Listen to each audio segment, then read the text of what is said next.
Hi, guys. Welcome back to the Sober Confession, where we converse and confess with a sober mind. This is your one and only host, Jenny. Yeah, you have no option, guys. It's just me. Just me. I'm so sorry, guys. I've been AWOL, but I needed to take my mental health on a break. A lot happened. It has been a tough time. That's what I can say. I have a friend who lost his young brother, and then I lost my very good friend as well. So, my mental health was not okay. Like, what can I say? It wasn't okay. It wasn't healthy. Yeah, it has been tough. It still is, but we learn to grow around the grief.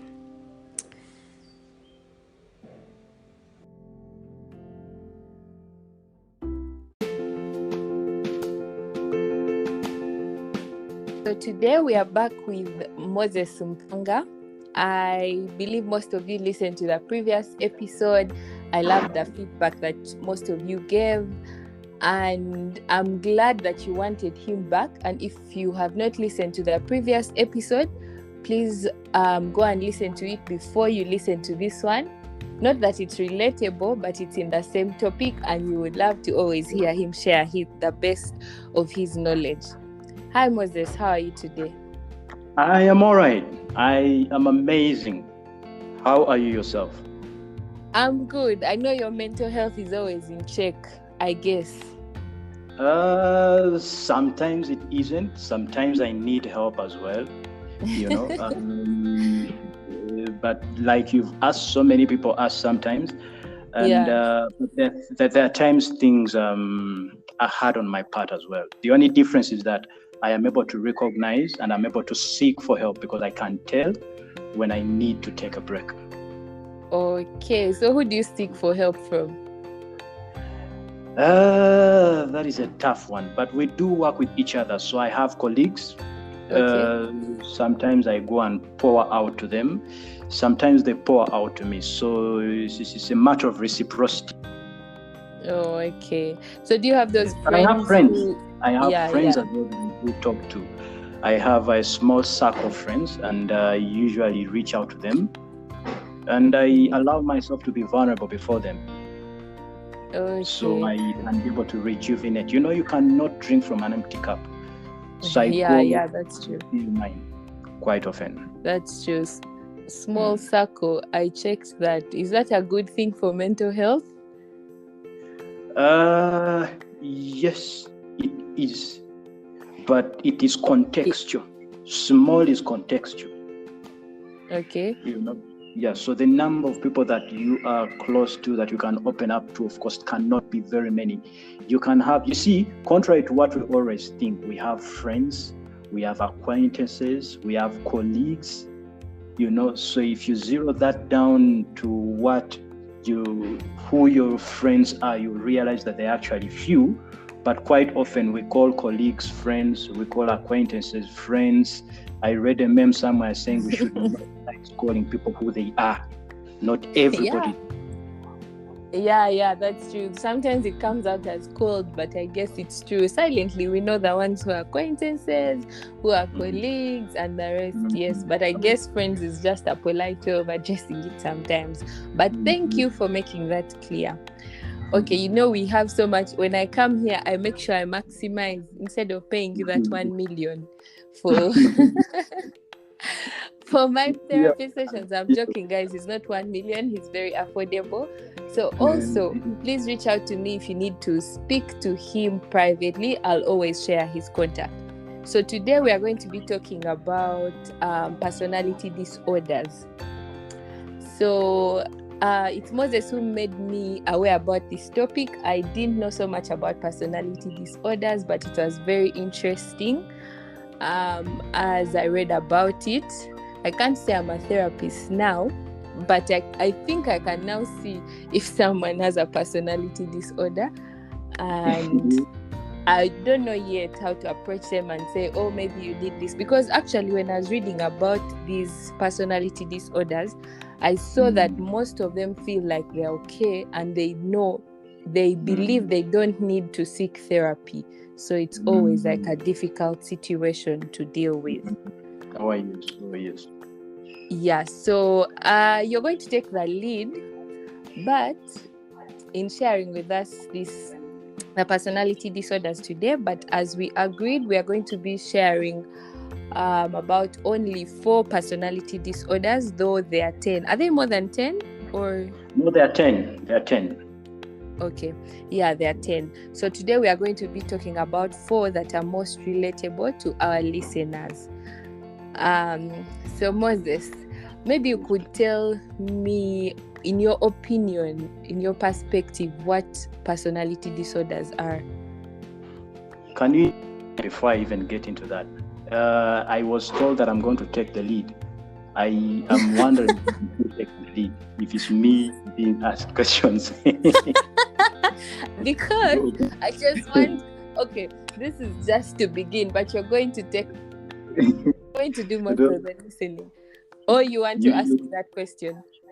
No, because you know, you're going to realize that when we do talk about personality disorders, there's an element of gender, there's an element of male, there's an element of female. You know, there are given personality disorders that women are more susceptible to, men are more susceptible to. So in this case, anybody can take a lead, because we all can be affected differently when it comes to this. But anyway, to go back to your question. In a layman's understanding of a personality disorder, it is important for all of us to understand that it is an enduring pattern. Now, mark my words, I talk about a pattern. The reason I stress that is because people are going to identify a few issues here and there and then say, oh, I think I am on histrionic personality disorder. No, there must be an enduring pattern of inner experiences and behavior. But those experiences and behavior should be deviating strongly from the expectations of an individual's culture. Now, I do talk about that because I want to understand that what is a disorder in culture A might not necessarily be a disorder in culture B. You know, if you go to Uganda, among the Baganda, you're going to find them eating grasshoppers. In another culture, those are insects. And if somebody from another culture comes and then judges them from that perspective, they're going to say something is wrong with this person. There must be a mental illness. So that aspect has to come out clearly. Culture. However, it is important, when does this start? Usually, these personality disorders start in given areas or stages of our lives. For instance, during adolescence or early adulthood, that's when usually these step out and become clearer. You know, however, it must be, for it to be a disorder, it must be scored on a period of time. It must have stretched over a period of time. You know? And it must lead to distress or impairment, both to the person that that we think has it, but also to those around that person. So there are those that are suffering from it, but there are those that are affected by those suffering from it. I hope I make sense. So if I am down further, you will realize that in the word personality, in the definition of personality, I have talked about culture and I've talked about gender. Now, culture is where I talked about the grasshoppers and any other thing. For instance, Jenny, what in your culture is done that you haven't seen being done in other cultures, that others will look at and then are left in awe, and yet is fine in your culture? Anything that you can mention offhand?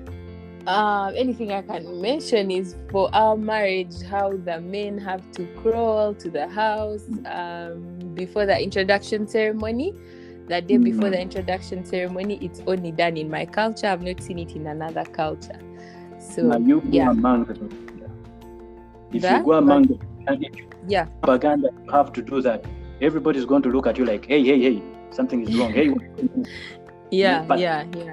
from their perspective, not from the perspective of where you come from. So that is important. The aspect of gender, certain personality disorders affect more of males than they do of females, or the other way around. Yeah. For instance, if you look at antisocial, which sometimes is called antisocial personality disorder, they are more diagnosed in males than they are in women. Okay. You understand? And then when you look at borderline, histrionic, dependent personality disorders, these ones are more frequent among females, as we will further get to see, or as we'll further journey and then realize more. Okay. Definition like you had wanted me to share. Extremely. Like, you've made it so clear. So I believe everyone has got it, because there's usually a confusion. People say, I don't think so many people know about these personality disorders, but when you read the symptoms, it's like these are some character traits in almost everyone around us. So you've at least made it clear, because there was some confusion there. That does everyone have a personality disorder? But then I also saw that if you have more than 4 symptoms, and as you've said, if there is a pattern, then you can be listed among one of these personality disorders. Exactly. Okay. And may I slide in something after what you have shared? Yes. The criteria, usually there's a criteria to be followed for one to be scored on a given personality disorder. So what is going to happen is that some people are well on their way to fitting a given criteria, while others they just have some of these symptoms, that make a given personality disorder. So as we share them, you're going to hear some, and then somebody's going to say, "Whoa, okay, I have a friend who's like that," or "I think my friend is in that line." So do not diagnose people. Some people just share them, and if it persists, then they might complete the criteria. If it's not intercepted for them to have treatment, it might get into that. However, we also need to understand that usually the genesis of these personality disorders isn't like, for instance, you wake up tomorrow and you have a histrionic personality disorder. Usually it's a whole lot of processes from childhood up to where you might be for you to now develop these given personality disorders. So if you wake up feeling some sort of way, you can't say you now have antisocial personality disorder. You could have had it, but you didn't know.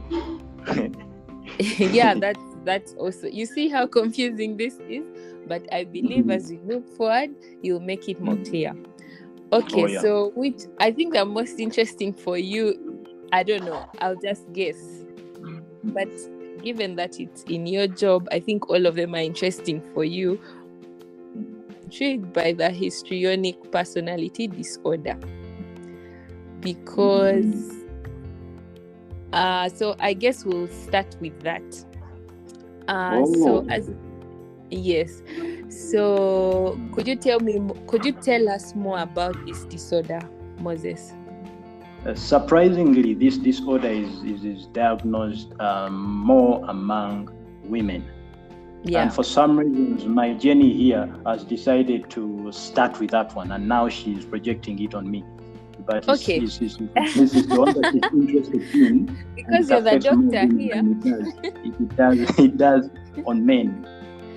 However, we need to understand, usually there are things that you look at. Now, for one to be scored on this, there is excessive emotionality and attention-seeking behavior among people that have histrionic disorder. And this as well begins during early adulthood. Now, a person that is scored on histrionic disorder is uncomfortable in situations where he or she is not the center of attention. They crave attention. They want to be noticed, and they will stop at nothing to making sure that attention comes unto them.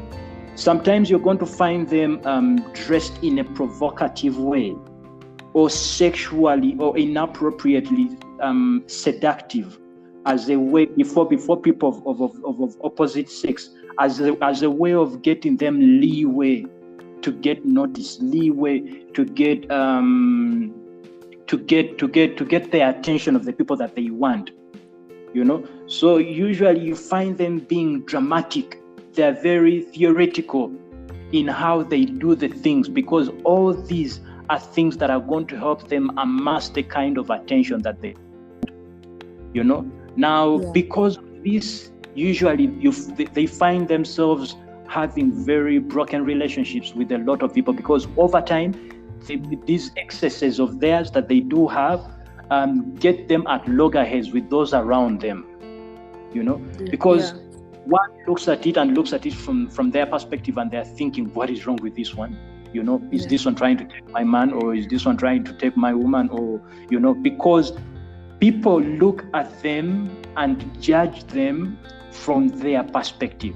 For instance, Jenny, if you look at a person that has histrionic personality disorder, you are going to look at it in a way like this, he or she is overly doing it.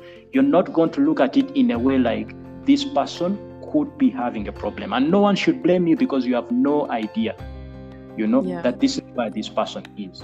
So one of the things that stands out mostly under histrionic personality disorder is the craving for attention. And they would not stop at anything, to get this. You find them under circumstances where they are easily influenced by others or circumstances, because if they give in, it's going to get them attention. They are likely to be very suggestible, likely to be as the word usually goes, very easy to lay.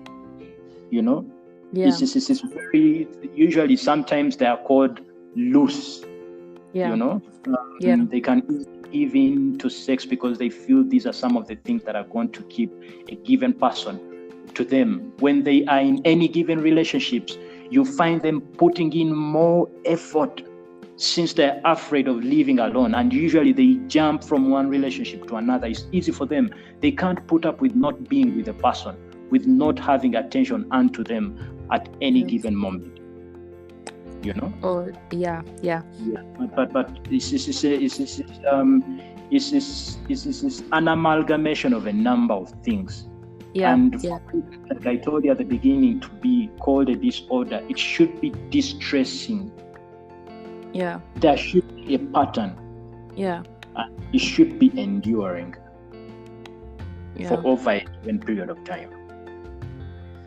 Okay, so from what you've described, because I knew about it as people who usually women who are overly dramatic or seek for so much attention, will do things just so that they're the center of attention and all that. I feel like this is more evident in adulthood.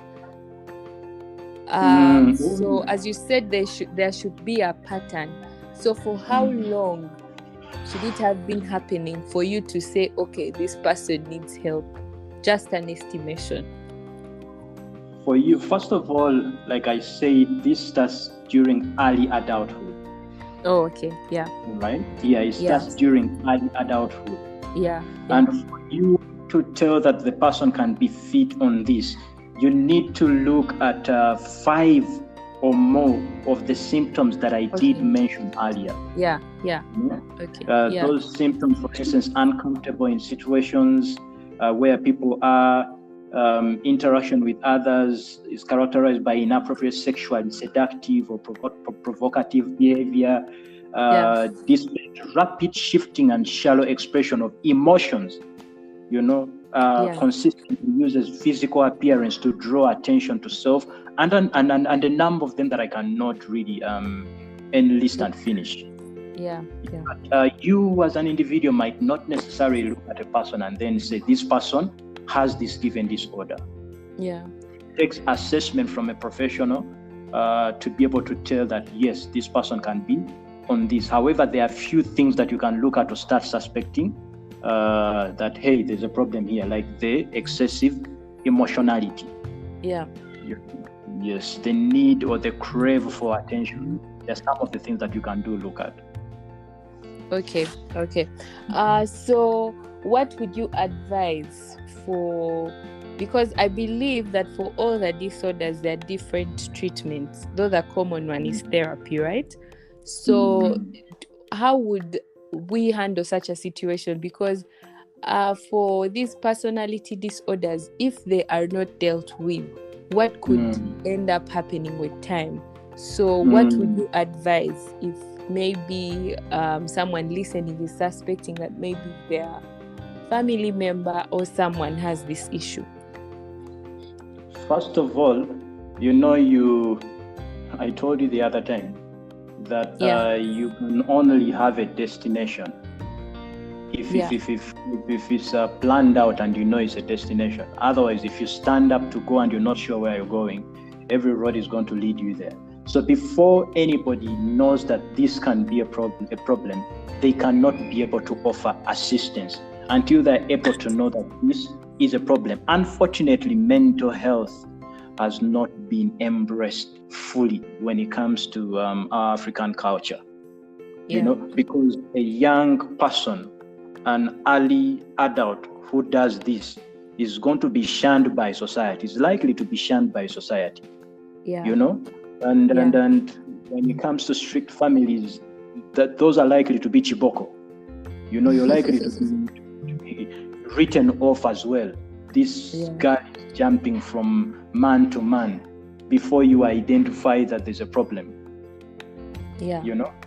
So first of all, let's recognize there's a problem. This person has a problem, and one of the best ways, we need to work with the professionals, because for something to be called a disorder, it is usually beyond individuals. It's usually beyond the ordinary eye or the lay eye. After understanding that there's a problem with this person, join them in their perspective, in their way of looking at things. Do not remain where you are. For instance, do not saying this girl is loose after you've identified that there's a problem. What you need to do is understand things the way they understand them, so that you're able to journey with them up to where they should be mentally. For instance, you're going to, I'm going to need somebody to help me realize that I am overly dramatic when men are around, and this doesn't have to wait for this to be a disorder, because even without this being a disorder, there are people who are just like that. People who will come off as loose, people who will do anything to seek attention of people of the opposite sex, even if it's not a disorder, but a behavior problem at that level. So it's from the behavior problem that it can now cross to become a disorder. So at that level, are you able to make me understand what I cannot see? Because this is like a game. If I am playing a game, you who is outside, you're likely to see moves that I cannot see. But if you get to point those moves out, it helps me understand how best I can make the moves. Because now it is in my knowing. Yes. Okay, that makes sense. For me, it's the main thing that people shouldn't do, what I pick from there also, is to not judge those people, but to join them in their thought process and travel with them to recovery. Yes. So the next personality disorder that you'll be sharing on, I would leave this to you to choose, because for the histrionic one, looks like I took the lead, and So you can tell us which among the 4 that we'll be sharing. Yeah, I'll leave you to unveil the surprise. Yes. I am just going to slide in one more, and the reason why I'm going to slide it in is because it's important and it is common. Okay. And that is the narcissistic personality disorder. Okay. When we do talk about narcissistic or narcissism, we are directly talking about grandiose. We are directly talking about entitlement. Now, a person who is narcissistic, and in terms of it being a disorder, because you might be narcissistic but not necessarily meeting the criteria of you being in a disorder, but this person has a pervasive pattern of grandiosity. You understand what I'm saying? Yes. It's close to the one that we've been looking at earlier. There is need for admiration, lack of empathy, and this begins by early adulthood. You understand what I'm saying? Yes. Yes, it begins by early adulthood. You can find it among adolescents as well. Yeah. But there is a high sense of importance. You find them fighting to be noticed.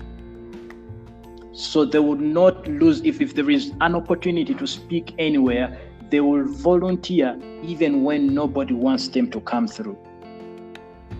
So they will find an opportunity to come through and be important. At least prove to themselves that, hey, I am something. So this person has a grandiose sense of self-importance. They can exaggerate their achievement, or talents. For instance, I can be here and I'm telling you how I am an amazing clinical psychologist. I've done it all. I have been to the president's office.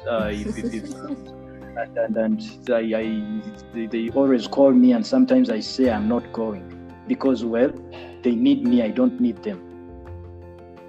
And I am trying to prove to everybody around how I am exaggerating my achievements. I'm exaggerating the talents that I do have. And I want to be recognized as superior, But what I am talking about does not consummate with what the reality really is. Because there are people who are going to say they are good, and they are really good. But I am saying I am good, and I might be good, but not as much as I have put it. Sometimes it's overly exaggerated. Okay. Now, you also find me preoccupied with fantasies of unlimited success, power. Usually you have heard people say, I can walk into the president's office anytime you want me to. I can access ABCD for you if you want me to, And they have that exaggerated feel of brilliance. You find them saying, I am the most beautiful individual. Sometimes that might be an affirmation, so they might not be a problem. I was about to say so, but yes.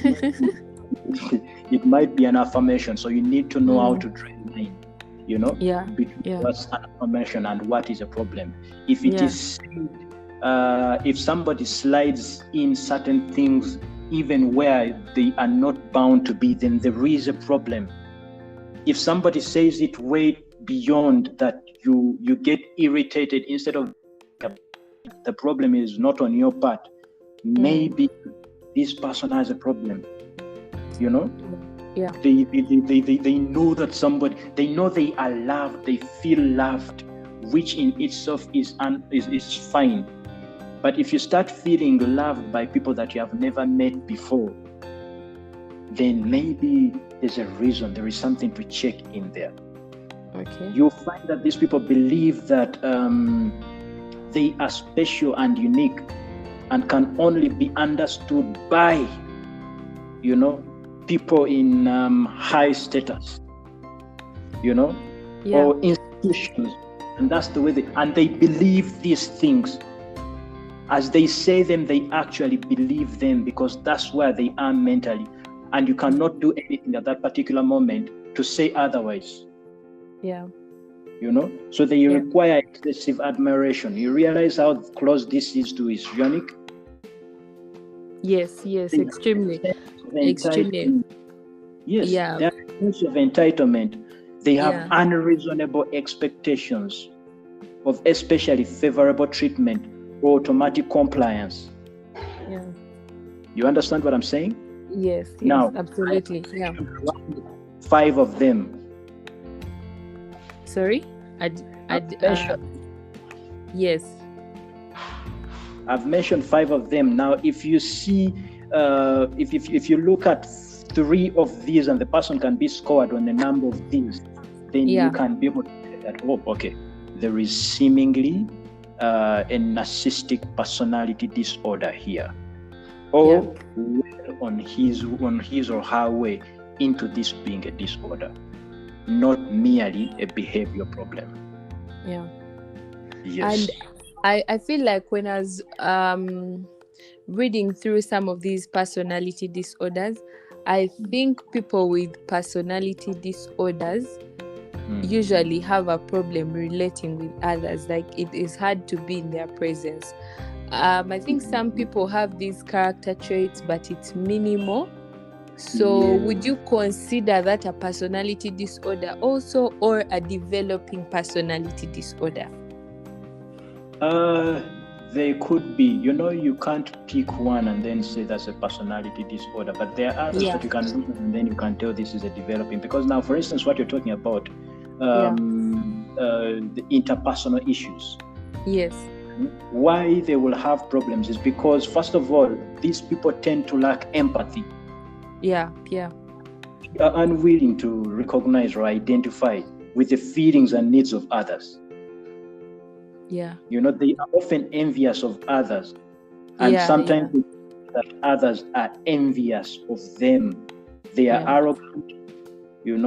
Now, when you look at those things, when you look at that kind of attitude, chances are their interpersonal relationships with others are going to be bad, because nobody's going to want to relate with such a person who is full of themselves. Yes. And it is worse when they don't understand that this person has a problem. But then there are people who are like that, and their behavior problems, they are like that, but they don't have a disorder, but that's the way they are. They have poor interpersonal relationships with other people, but they're not disordered. Because it's not, there is no developing pattern or an extended pattern in this. You got this right from how you're speaking now. I'm telling you, you're about to hire me after this for sure, at least this section.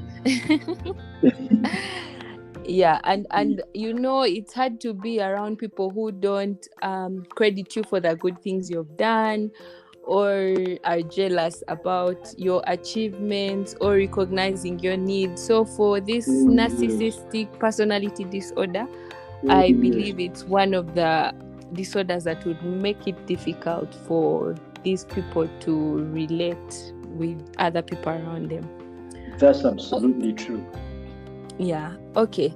So the next one, should I choose the next, or you might surprise us with another one, Moses, at this rate? No, let's do a mix here and there. Okay. So I will pick the paranoid personality disorder. Okay. Yes. Okay. Can I throw this back at you? Why? No. In a way, like, why do you think you're intrigued by the paranoid personality disorder? Yeah, because you have done some research, you've seen a number of them, and yet your brain easily picked up on paranoid. I picked out the paranoid because I feel so... The reason why I'm saying this, Jenny, is so that I can have another lay person relate from your perspective before I can come in. Yeah, I understand. It's okay.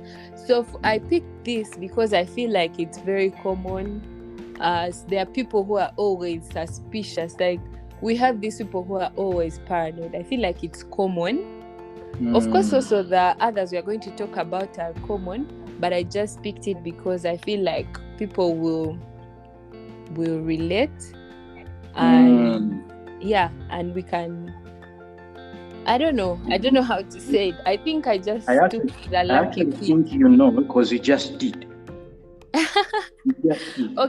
Okay, it's because there are people. It's interesting. I didn't know that this was a personality disorder, because there are people who are just always paranoid, like, oh my god, if I leave my car here, don't you think, should I do this? I feel like people will come for me, like, do this and that. Like, they are always trying to be very secure, which is a good thing, but of course I saw that these people have an eccentric way of thinking, and sometimes we look at them like am I the one who's being careless or this? But so this made sense when I found out it's a disorder. Yes. Already from how you've talked about it, any other person is able to understand that we need to look at elements of trust. We are talking about paranoid disorder, personality disorder. Yeah. There's a great deal of distrust. Yes. There's a great deal of suspicion. Yes. Of others and motives of others. Yeah. However, as this happens, there is no basis.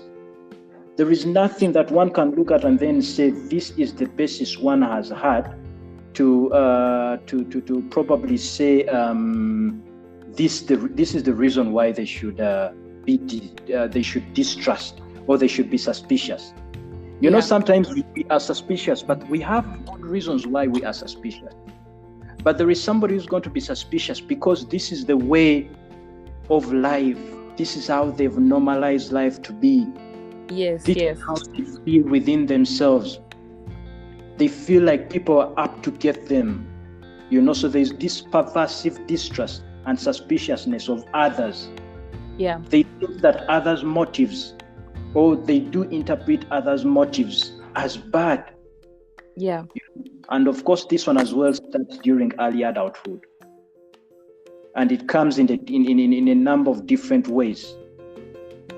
All right? Okay. So some of the criteria that you can look at in there is for you to be able, if somebody scores on 4 of these given criteria, like suspects without sufficient basis, you know, others are exploiting or harming or deceiving, you know, there is no sufficient basis for somebody to think like that. But that's how they think. Yes. And you find that this person is preoccupied with unjustified doubts about loyalty. You're not my friend. This one is my friend, but not coming through for me. I think Jenny is saying something behind my back. But there is no basis. If you ask them, why do you think so? There is no basis. There is nothing tangible really that they can share. They just feel that way. Yeah. You know, you find them reluctant to confide in others, you know, and they have unwarranted fear that the information will be used maliciously against them. Yeah. That's how they're feeling at that particular time. You know, they are able to read hidden, subtle cues that sometimes might be there, sometimes might not be there. Yeah. You understand what I'm saying? Yes. So for them, they're interpreting them in a way like, oh, okay. And you find them holding persistent grudges. Yeah. Unforgiving of insults or injuries or slights. So if you get into arguments with these people, they are going to hold on to this. They will keep this for a significant period of time, and they might not let it. This kind of feeling might not wane out of them. It's something that they might keep, they're likely to keep. Yeah. So they have recurrent suspiciousness, and there is no justification. You know, if they're in relationships, every now and then, my husband is cheating. Yeah.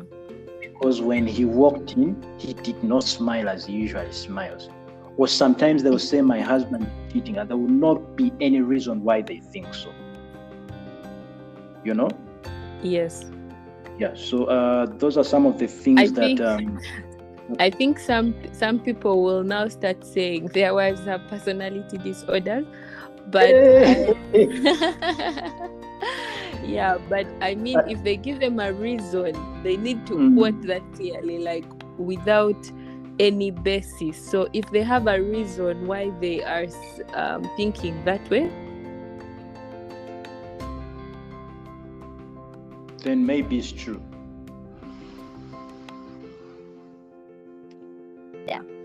Yeah, I lost you there a little, but I'm sure I'll catch up. Yes, I was saying, me as your assistant, I have made that clear. Yes, thank you for that clarity. Because people are going to start having issues in their marriages by diagnosing people they are, personality disorders. So it's good that you reminded them about this being a pattern, an enduring pattern. Yes. That differs from what we always, our expectations of those people are. Yeah. Okay. See why I picked that now? It was very informative and you made it very clear. So, not to be put on the hot seat, you're going to choose the next one we shall be talking about. You used to keep your distance, and yet the other one that you actually picked went well. Yeah, it actually went very well. Okay, then. Antisocial. You read my mind. That's all I was going to say. Yes, the antisocial personality disorder. Please tell us more about this, because it's very common in men, as you said. Yes. Sometimes it's called but here we are going to call it antisocial personality disorder. Please, let us use the medical terms that you use. Antisocial personality disorder. Yes. So now what here? The kind of here an individual that has this disorder, they have a pervasive pattern of disregard, violation of rights of others. Yeah. And now why this one is tricky is because it starts as early as 15 years. Okay. Yeah, this is where it starts. And you find children that can well be scored under conduct disorders. Now, adolescents that are scored under conduct disorders, they have issues with following the law. Yeah. They would rather spend time alone, and they take pride in breaking the law or in doing things in opposite of what should be what society might expect of them. Yeah. So what you're likely to see here is failure to conform to social norms.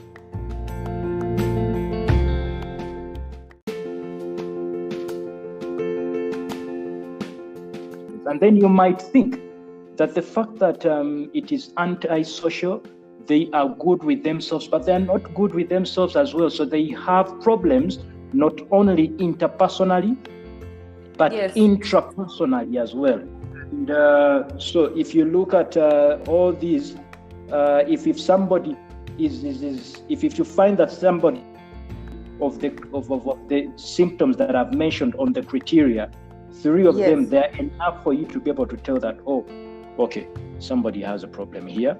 This is a personality disorder, antisocial personality disorder. 3 of them. Yes, and I actually saw that most times prisoners have this disorder. Oh yes, because remember, Jenny, usually it's something that happens with adults, because on the criteria you'll find them telling you in our diagnostic manual, they say that the individual is at least 18 years. At least one of the things that need to be there is evidence of conduct disorder. Now, conduct disorder is the one that I talked about earlier that starts at the age of 15. So that's it about antisocial personality disorder or anti-social personality disorder. Forgive me, but by the end of this, I'll be calling it antisocial. So I need to follow these rules. So for antisocial personality disorder, I hope that's clear. But when I was reading about this, I saw that you cannot diagnose someone below 18 years that they have this. You need to confirm this when they're above 18. Oh yes, now below 18, that will be conduct disorder. Yeah. Below 18, it's called conduct disorder. And yes, that was a very amazing realization that you made, because some disorders qualify or merit to be called disorders, also looking at how old somebody is. Yeah. Because, for instance, conduct itself isn't among adults. Conduct. Yeah. It's among adolescents. Yes. So that's a very amazing realization that you made. Our last personality disorder for today will be the borderline personality disorder. Borderline personality disorder. Yes. It is a pattern of instability. Yeah. Of personal relationships. Yeah. Self-image. Yeah. For instance, if I could use you, and you tell me, I don't think I am worthy. Yeah. I don't think there is anything that anybody can look up to when it comes to me. Yeah. I don't think I look amazing. Yeah. You will even pick up on what is amazing about you that you said the other time, that I'm not going to get you to say right now again. But you will not even get what's amazing about you. Yeah. So this is because, and the reason why that can't happen is because you have chronic feelings of emptiness. Yeah. As a person, you have chronic feeling of emptiness. So the pattern of instability of interpersonal relationships, self-image, and your mood, strong impulsivity, and it also begins. Hello, are you there? Yes, I can hear you. Yeah, this begins by early adulthood as well. Now, what you're going to find in here is frantic efforts to avoid real or imagined abandonment. Yeah. You remember now, this shares a little bit of what we talked about under histrionic, where somebody needs attention to them. Now, this one is going to do whatever it takes, and there are going to be frantic efforts to avoid abandonment. Now, you can imagine. Yeah. Yes. There is also a pattern of unstable and intense interpersonal relationships. Did you get that? Yes. And in personality relationships. These two in here, you're going to find that they as well have elements of impulsivity that we mentioned earlier.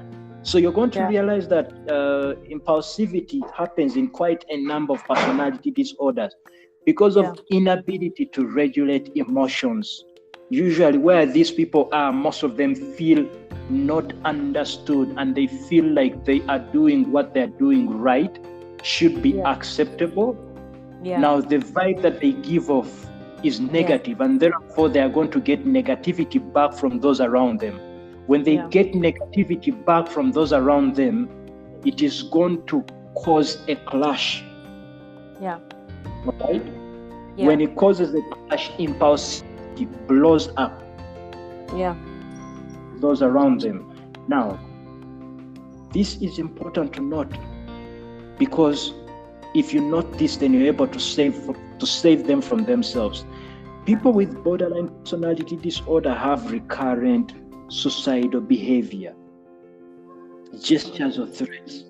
Sometimes you find them harming selves or self-mutilating behavior. But if you're able to recognize this and see this, you're able to save them from themselves. You're able to bring this up to maybe an immediate relative or guardian, because if you don't accept this, they are likely to complete suicide. And this is what I usually talk about, that people being suicidal. So suicide is a disease. It's just like the way you see addiction. Why do you think many people think about suicide. Others complete it and others don't. Because it's an ailment in one and it isn't in another. Because at one point, everybody has thought of, this is too hard for me. I can't say everybody, but majority of people have thought about ending their lives. Others have, others haven't. Because others are sick. Because this is an issue of emotionality. Yeah. So people with borderline personality disorder are likely to commit suicide, have suicidal ideations. Yeah. Then the other thing, and you see, it takes irritability, and there's a great deal of it here. Yeah. There is irritability, there is anxiety, low on affect, and like I told you, with the chronic feelings of emptiness, what is somebody going to think that they're looking up to? Nothing. There is inappropriate, intense anger or difficulty controlling that anger. So you find them displaying that temper or displaying that constant anger or recurrent physical fights with other people. So people under borderline personality disorders have a great deal of issues that are part of it. And we should look out for these for you to be able to tell if somebody has this. So if you look at 5 of them, of the ones that I've mentioned before, then you can be able to tell that the person has fits on this personality disorder. Yeah. Yes. Makes sense. And that makes it clear because my sister was telling me recently that when someone dies due to suicide, you don't say the person committed suicide, but you say died to suicide, something like that. But you should not make it seem like committed suicide because it's mental health them to do that. Just like you say you lost a person maybe to cancer or any other disease, you treat suicide as a disease. Yes, because sometimes when people commit suicide, people are accountable for why did they do this to us? Do they know how they've left us? Some people blame them, others are not empathetic. But at least you've made it clear that this happens because of a mental health issue. Oh, yes, and it should be understood. And you see the usefulness of taking this podcast because you get to shed light on all these. So this is an amazing thing. If people haven't given you feedback about what you're doing, I am giving you. Yes, thank you. Yeah. Thank you so much. There's great need for people to shed light on this when it comes to mental health. And you're doing that amazingly. Yeah, thank you, Moses. I really appreciate the feedback. I need it, and it's not a disorder, but I need the feedback. It's me going. So, apologies to our listeners for taking more time than usual, but this is a very sensitive topic that we need to take time to explain it deeply so we can be able to spread mental health awareness and help people out there. And thank you very much for sharing with us all these the 5 different personality disorders. In our next podcast, we will share more on personality disorders and we'll be sharing more about mental health issues as it's a series that we are doing.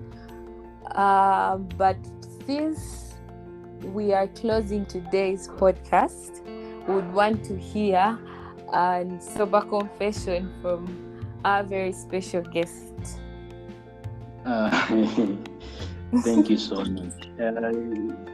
Let me dive right into this. And then, you see, usually, Jenny. Yes. You know that we have so many people out there who will stop you by the road or by the street. And because we have preoccupations within us that, especially when it comes to females, people are going to think, no, this one wants to throw a line or wants to throw vibes at me. Sometimes people mean well. Sometimes people want to network, or they want to stop you from doing wrong, or they want to deter an embarrassment on your part. I have walked on the street before, and I have stopped a young lady. And when I stopped the young lady, she continued walking past me. Now, I imagine she must have thought, maybe this guy wants to maybe throw limes at me or anything. At me. Yeah. Yeah.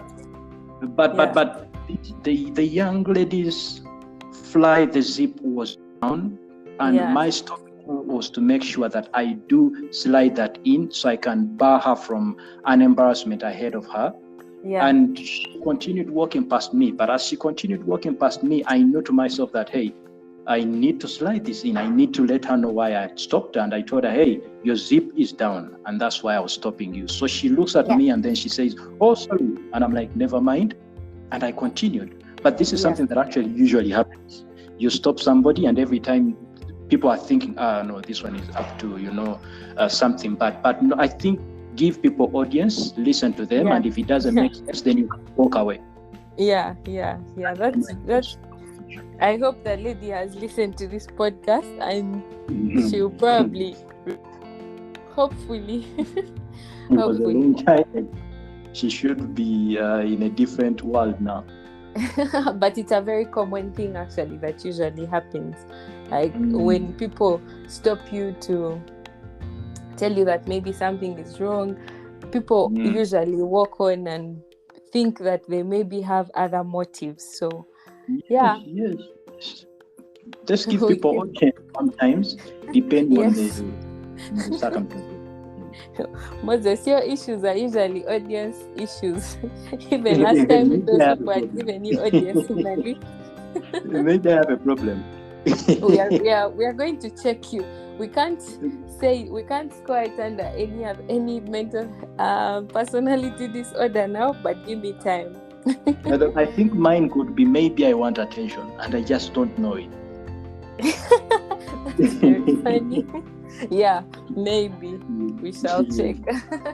Thank you so much, Moses, for sparing time to be with us today and for sharing so much from your very busy schedule. I know you have so many people to deal with and things to do, but you accepted to come on the Sober Confession. Thank you so much, Jen, for giving me the opportunity. You're welcome. So we'll be glad to continue with you in this journey as we spread mental health awareness. Till then, keep your mental health in check because we need you.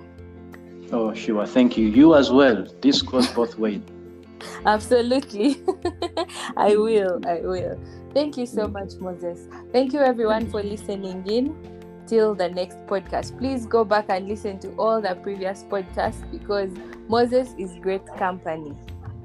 Bye-bye. Thank you. Bye.